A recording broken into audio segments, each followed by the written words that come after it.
Calculer l'aire latérale d'un prisme droit, c'est ce que nous allons apprendre à faire dans cette vidéo que vous retrouverez sur le site monclasseurdemaths.fr. Alors, je vous rappelle qu'un prisme droit est formé de deux bases et de faces latérales. J'ai représenté ici trois prismes. J'ai représenté en rouge les faces latérales de chacun de ces prismes. Le premier prisme est un prisme à base triangulaire. Il a trois faces latérales. Le deuxième prisme est un prisme dont les bases sont des parallélogrammes. Il possède quatre faces latérales. Et enfin, nous avons un prisme dont les bases sont des pentagones et il a 5 faces latérales. Alors nous, ce que nous cherchons, c'est l'aire latérale d'un prisme. Il s'agit de calculer l'aire de ses faces latérales. Et pour cela, nous allons utiliser le patron du prisme. Alors voici un prisme à base triangulaire. J'ai colorié en rouge ses faces latérales. Et nous allons utiliser le patron tel que les faces latérales soient alignées pour former un grand rectangle. Et je mets des couleurs sur les arêtes du prisme et donc sur les segments, sur les côtés du patron pour qu'on puisse visualiser les côtés du patron qui ont la même longueur. Alors, nous allons travailler donc sur ce patron. Donc, nous cherchons ici l'aire du rectangle formé par les trois faces latérales, c'est-à-dire le grand rectangle rouge qui est ici, qui est formé lui-même de trois rectangles, puisque nous avons un prisme à base triangulaire, mais il peut y avoir 4, 5, 6, tout dépend de la forme de la base. Alors nous allons mettre du codage et nous allons commencer par repérer la hauteur du prisme. Ici, les 4 segments rouges que j'ai codés ici mesurent la hauteur du prisme. On peut voir sur la perspective, ici, nous avons la hauteur du prisme, c'est la distance entre les deux bases. Pour calculer l'aire du rectangle, il me faut connaître sa longueur que je flèche ici.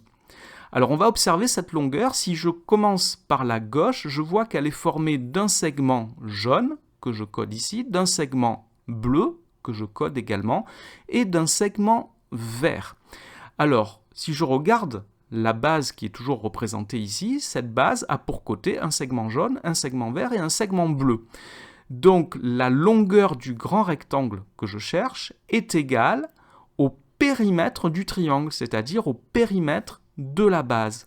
Donc le grand rectangle dont je cherche l'aire a pour longueur le périmètre de la base et pour largeur la hauteur du prisme. Je peux donc calculer son aire. Je vous rappelle que l'aire d'un rectangle se calcule par le produit de sa longueur par sa largeur. J'en déduis donc que l'aire latérale du prisme est égale à la hauteur du prisme multipliée par le périmètre de sa base. Alors on va appliquer cette formule dans un exemple tout de suite. Nous allons calculer l'aire latérale d'un prisme que voici qui a une hauteur de 5 cm et dont la base est un hexagone régulier de côté 2 cm. Donc je vais réécrire la formule. L'aire latérale est égale à la hauteur du prisme multipliée par le périmètre de sa base, qui est ici un hexagone. Alors il faut faire attention dans les exercices, ici il n'y a pas de problème, mais il faut faire attention aux unités. Il faut que la hauteur et le périmètre soient exprimés dans la même unité de longueur. Donc ici tout est en centimètres, il n'y a pas de problème, ça pourrait être des mètres, des décimètres, ça n'a pas d'importance, mais il faut que ça soit la même unité. Alors l'aire latérale ici dans notre cas est donc égale à la hauteur qui mesure 5 cm, et nous avons un hexagone régulier, ce qui signifie que tous ses côtés ont la même mesure, et donc tous ses côtés, il y en a 6, mesurent 2 cm. Donc le périmètre de l'hexagone, c'est 6 fois 2 cm. 6 fois 2, ça fait 12, donc j'ai l'aire latérale qui est égale à 5 cm fois 12 cm, ce qui me donne 60 cm². Voilà pour le calcul de l'aire latérale d'un prisme droit. Cette vidéo est maintenant terminée. Merci de l'avoir regardée. N'oubliez pas de lui donner un j'aime et de vous abonner à la chaîne. Au revoir.